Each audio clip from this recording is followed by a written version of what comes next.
ଚାଲନ୍ତୁ କିଛି କଥା ଜାଣିବା ଆଉ ଆମ ପିଲାମାନଙ୍କୁ ବି ଶିଖେଇବା। ପଖାଳ ଭାତ, ଏହା ଶାଗ ଭଜା ସହିତ ତ ଖାଇବାକୁ ବହୁତ ଭଲ ଲାଗେ। ଆଜିକାଲି ଦେଶ ବିଦେଶ ଲୋକ ବି ଆମ ପଖାଳ ଭାତକୁ ପସନ୍ଦ କଲେନି ଯେ। ତାପରେ ଆସିଲା ଡାଲମା। ଡାଲମା ଭାତ ସୋମବାର ଘରେ ଘରେ ତିଆରି କରାଯାଏ। ମନ୍ଦିରରେ, ମୌସବରେ, ସତ୍ସଙ୍ଗରେ ସବୁଆଡ଼େ ଡାଲମା ଭାତ ପ୍ରସିଦ୍ଧ ଅଟେ। ତାପରେ ଯିବା ଚକୁଳି ପିଠାକୁ। ଚକୁଳି ପିଠା ଏହା ଧୂସା ଟାଇପ୍ରେ ହେଇଥାଏ ବୋଲି ଛୋଟରୁ ବଡ଼ ପର୍ଯ୍ୟନ୍ତ, ଟୋକାରୁ ବୁଢ଼ା ପର୍ଯ୍ୟନ୍ତ ସମସ୍ତେ ଏହାକୁ ପସନ୍ଦ କରୁଛନ୍ତି ଆଜିକାଲିର ଜେନେରେସନ୍ର ପିଲା।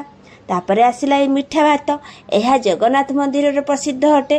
ତ ଆପଣମାନେ ଯଦି ଅଭଡ଼ା ଖାଇଥିବେ ଆପଣମାନେ ନିହାତି ଜାଣିଥିବେ। ଆଉ ଏ ଦେଶ ବିଦେଶ ଲୋକ ବି ତ ବହୁତ ପସନ୍ଦ କରୁଛନ୍ତି। ମାଛର ତ କି ଗୁଣ କହିବି।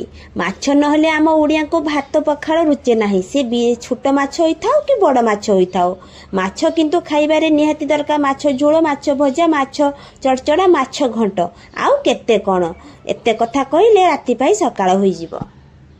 ତାପରେ ଆସିଲା ସନ୍ତୁଳା। ସନ୍ତୁଳା ପାଟିକି ସ୍ୱାଦିଷ୍ଟ କମ୍ ହୋଇଥାଏ, ଦେହ ପାଇଁ ହିତକାରୀ ହୋଇଥାଏ।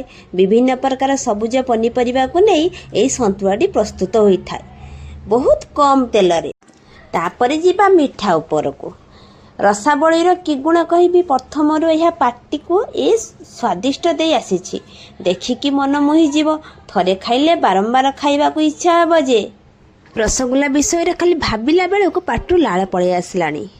ବଙ୍ଗାଳୀମାନେ ଛଡ଼େଇ ନେବା ପାଇଁ ଚେଷ୍ଟା କରୁଥିଲେ, କିନ୍ତୁ ଛଡ଼େଇ ପାରିଲେ ନାହିଁ। ଆମ ରସଗୋଲା ଆମ ଓଡ଼ିଶାର